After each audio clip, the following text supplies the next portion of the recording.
Hello दोस्तों, स्वागत है आपका आपके प्यारे से चैनल राइट एकेडमी में।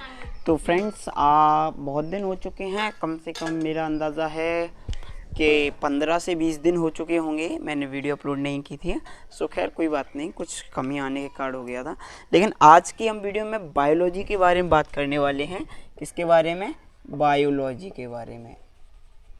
बायोलॉजी के बारे में बायोलॉजी में हमने किसमें अमीबा के पाचन तक क्लियर कर दिया था। तो आज के टॉपिक में हम क्या मानव में पोषण के में पढ़ेंगे। क्या पढ़ेंगे? मानव में पोषण। मानव में पोषण।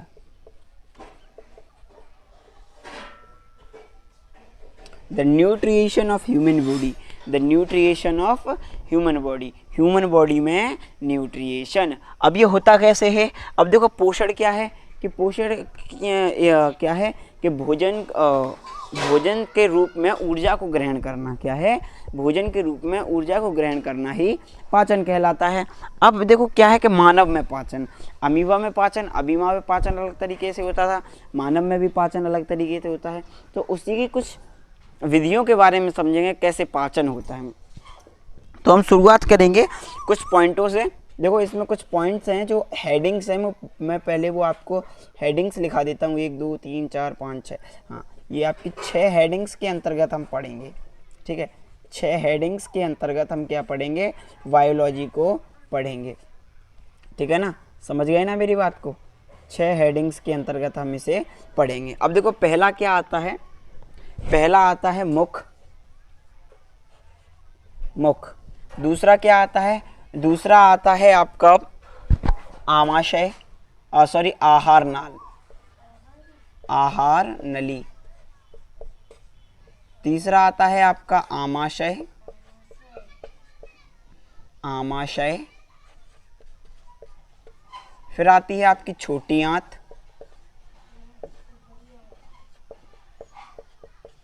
फिर आती है बड़ी आंत,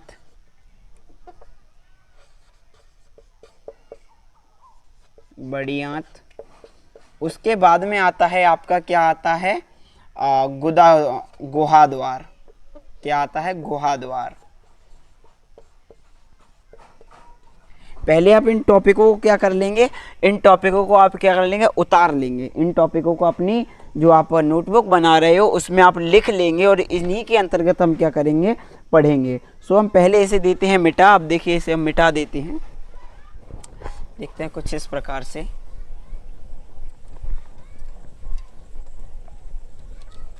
अब हम देखो शुरुआत करेंगे मुख से। किससे? हमारी पहली हेडिंग क्या होगी? मुख। क्या होगी? मुख। मुख को इंग्लिश में क्या कहते हैं? माउथ। क्या कहते हैं? माउथ कहते हैं। ठीक है, मुख को इंग्लिश में माउथ कहते हैं। ये थोड़ा गीला सा है क्योंकि मैंने गीला कपड़ा यूज किया था। अब देखो क्या आता है? माउथ आता है आपका पहला टॉपिक, मुंह। मुंह। ठीक है, इसे इंग्लिश में माउथ कहते हैं, MOUTH, माउथ। अब देखो, आप सोच के देखो, आपने खाना खाया तो जैसे ही आपने खाना पहले कहाँ पे डाला? मुंह में डाला। कहाँ पे डाला? मुंह में आपने खाने को डाला। अब खाने को मुंह में डाला तो सबसे पहले वो कहाँ गया? आपके दांत के पास में। सो आप देखते हो मुंह क्या है? मुंह के अंदर भी कुछ पार्ट होते हैं। क्या पार्ट होते हैं? तो हम उन्हीं पार्टों को देखेंगे। सबसे पहले आता है दांत। दांत के बाद कहाँ जाएगा? दांत को इंग्लिश में टीथ कहते हैं, इतना तो आपको खैर पता ही होगा। दांत के बाद में फिर कहाँ जाता है? कहाँ जाता है? जीभ के पास में। जीभ। जीभ के बाद में क्या आता है? जीभ के बाद में आता है आपका लार। क्या आती है आपकी? लार ग्रंथि। लार ग्रंथि। जीभ को टंग कहते हैं और लार ग्रंथि को एंजाइम कहते हैं। ठीक है, एंजाइम कहते हैं। मीनिंग अच्छे से नहीं पता है, खैर वो भी है।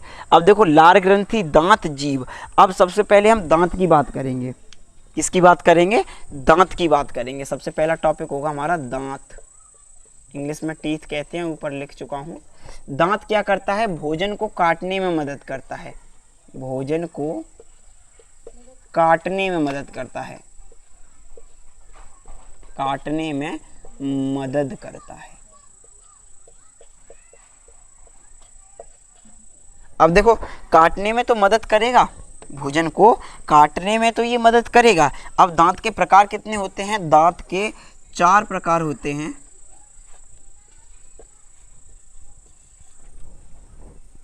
है ना। पहला क्या होता है? कृंतक, कृंतक, रदनक, चवर्णक, चवर्णक और अग्रचवर्णक।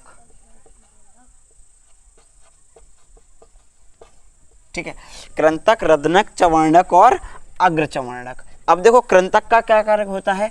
कृंतक का कार्य होता है भोजन को काटना। ये तो खैर आप लोग पढ़ चुके होंगे क्लास 9th में, 8th में, 7th में। रदनक का होता है पीसना, और चवर्णक और अग्रचवर्णक का कार्य होता है चीरना फाड़ना, चीरना, चीरना और फाड़ना। ठीक है, ये तो हो गए हमने हमारे दांतों का कार्य। दांतों का कार्य क्या है कि भोजन को काटने में मदद करता है। जाहिर सी बात है, भोजन को काटने में मदद करता है, या फिर क्या करता है? भोजन को छोटे छोटे टुकड़ों में बांट देता है, छोटे छोटे मॉलिक्यूल्स या टुकड़ों में बांट देता है। ये हो गए हमारे दांतों की बात। अब आती है जीभ की बात, है ना। किसकी बात आती है? जीभ की बात। सो जीभ को इंग्लिश में क्या कहते हैं? जीभ को इंग्लिश में क्या कहते हैं? टंग कहते हैं। ठीक है, इतनी बात आपके समझ में आ गई कि भैया जीभ को इंग्लिश में टंग कहते हैं। अब यहाँ पर नेक्स्ट टॉपिक आता है आपका जीभ। ये चीव लिख दे रहा हूं मैं, क्या लिख देता? अभी चीव लिख देता मैं, जीभ। ठीक है, किसकी बात आती है? अपनी जीभ की, जीभ की बात आती है। जीभ क्या है? स्वाद बताने में मदद करती है। क्या बताने में? स्वाद बताने में मदद करती है, स्वाद बताने, स्वाद बताने। अब देखो आगे एक बात बताओ कि जीभ का केवल एक ही कार्य है कि वो आपको केवल स्वाद ही बताएगी? नहीं ना, जीभ का स्वाद बताने के अलावा एक और कार्य होता है भोजन को निगलना, भोजन को निगलना। ये कार्य होता है जीभ का। अब देखो एक बात बताओ, आपको पता कैसे चलता है कि आपने खट्टा खाया है, मीठा खाया है, कड़वा खाया है, नमकीन खाया है? तो वो देखो ऐसे पता चलता है कि आपकी कुछ इस प्रकार से जीवा होती है, जीभ होती है ना। इतना जो भाग होता है, ये वाला भाग, यहाँ पर इसके अंदर ना कड़ पाए जाते हैं। यहाँ पर जो कड़ होता है ये आप मीठे को दर्शाता है, मीठा को दर्शाता है। कैसे को? मीठे को दर्शाता है। अब देखो कुछ मॉलिक्यूल्स यहाँ होते हैं और यहाँ होते हैं, यहाँ होते हैं, यहाँ होते हैं, और एक होता है आपका यहाँ पे। ठीक है, ये क्या है? ये वाले और ये वाले किसको दर्शाते हैं? ये दर्शाते हैं आपके खट्टे को। किसे? खट्टे को। आपने खट्टा खाया है, वो ये बताएंगे कि भैया यहाँ पे जैसे ही भोजन पहुँचेगा तो ये खट्टा बता देंगे। ये वाले जो बताते हैं ये बताते हैं नमकीन को, नमकीन को, ये भी नमकीन को बताता है। अब ये वाला जो बचा हुआ है ये बताता है आपका कड़वे को। कैसा? कड़वे को। कि आपने कैसा खाया है मेरे दोस्त? आपने कड़वा खाया है। कैसा खाया है? कड़वा। सो करते हैं वीडियो को पुश और इसे कर देते हैं इरेज। हाँ, तो अब किसकी बात आती है? अपनी लार ग्रंथि के बारे में। किसकी ग्रंथि के बारे में? लार ग्रंथि के बारे में। तो लार ग्रंथि के बारे में लिखते हैं, लार ग्रंथि। अब देखो लार ग्रंथि का क्या कार्य होता है। देखो आप समझ रहे होंगे कि जीव ने आपके भोजन को निगला दिया। क्या केवल जीव के भोजन निगलाने से कार्य हो गया? देखो लार क्या करता है, लार भी तो जैसे आप मुंह में डालते हो उसके बाद लार भी तो आती है उस भोजन में, लार भी तो मिलती है। तो वो कौन सी लार आती है? वो आती है टॉयलिन। कौन सी? टॉयलिन। टॉयलिन। देखो टॉयलिन यहाँ पे नहीं लिखता हूँ मैं, पहले लिखता हूँ कि यह भोजन को निगलने में मदद करता है। यह भोजन को निगलने में मदद करता है। और इसमें कौन सी पाई जाती है? कौन सी? टॉयलिन। टॉयलिन ग्रंथि या फिर टॉयलिन एंजाइम पाया जाता है, एंजाइम पाया जाता है। यहाँ पे होता है, आपके यहाँ पे रखा होता है, ये जितना भी आपकी लार ग्रंथि होती है वो यहाँ पे होती है, जैसे ही होता है उसके बाद यहाँ से निकलते हुए यहाँ पर आती है, ठीक है, ऐसे होता है लार ग्रंथि। अब देखो हमारा मुंह कंप्लीट हो गया, ठीक है ना मेरे दोस्त, मुंह कंप्लीट हो गया, मुंह का कार्य हो गया कि भाई उसने खाना खा लिया, है ना, मुंह का क्या कार्य हो गया कि भैया मुंह ने कहा कि खाना खा लिया। मुंह के बाद में अपना नेक्स्ट टॉपिक क्या आने वाला है, नेक्स्ट टॉपिक अपना आने वाला है किसका, बोले तो क्या बोलते, क्या आने वाला है, अगर पता है तो कमेंट बॉक्स में बताइए। अपना नेक्स्ट टॉपिक है आपका, सेकंड टॉपिक है आहार नाल, आहार नाल, आहार नाल। आहार नाल का कार्य क्या होता है, आहार नाल का केवल एक कार्य होता है, जैसे पाइप का कार्य नहीं होता है कि एक जगह से दूसरे जगह तक पानी पहुंचाना या फिर कोई भी चीज़ पहुंचाना, उसी तरह आहार नाल का कार्य ये होता है कि मुंह से आमाशय तक भोजन को पहुंचाना। ये केवल एक तरीके से ये मान लो एक परिवहन के रूप में कार्य करता है। इसका कार्य आप लिख दोगे, इसका कार्य, कार्य मुंह से भोजन को कहाँ पहुँचाना, इसका कार्य मुंह से भोजन को आमाशय तक पहुँचाना है,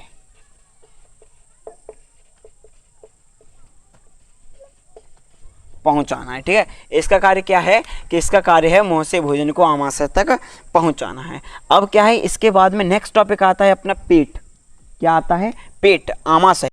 अब देखिए नेक्स्ट टॉपिक क्या आता है, आहार नाल, ये हो गया। आहार नाल के बाद में जो नेक्स्ट टॉपिक आएगा वो आएगा आपका आमाशय। क्या आने वाला है, आमाशय। हम यहाँ पे इसे मिटा के आमाशय के बारे में लिखेंगे। अब देखो, उफ हाय, अब देखो आमाशय, आमाशय टॉपिक नंबर कौन सा है अपना, 3 है ना। हाँ, पहला मुंह हो गया था, पहला मुंह, और दूसरा क्या हो गया था अपना, दूसरा हो गया था आहार नाल, और तीसरा हो गया आमाशय। अब देखो आमाशय का कार्य क्या होता है, आमाशय का कार्य, इसको पहले ये देख लीजिए कि यह जे के आकार का होता है, जे के आकार का होता है, जे के आकार का होता है, ठीक है ना मेरे दोस्त। ये किसके आकार का होता है, जे के आकार का होता है, जे के आकार का होता है, इस प्रकार का होता है, कुछ इस प्रकार से आती है नली, और आप देखते हो, मैं कोशिश करूँगा कि यहाँ पे आ जाए वो, ठीक है। मैं आपको को मतलब आप देखते हो आमाशय का पेटा, सॉरी आमाशय को आप अपनी बुक में देख लेंगे, जो बैली होता है, स्टमक होता है, उसे आप अपने उसमें देख सकते हो। अब देखो यह जे के आकार का होता है, बिल्कुल होता है ना, यह किसके आकार का होता है, जे के आकार का होता है। अब देखो नेक्स्ट टॉपिक क्या है, आमाशय के प्रकार, क्या आएगा, आमाशय के प्रकार, आमाशय,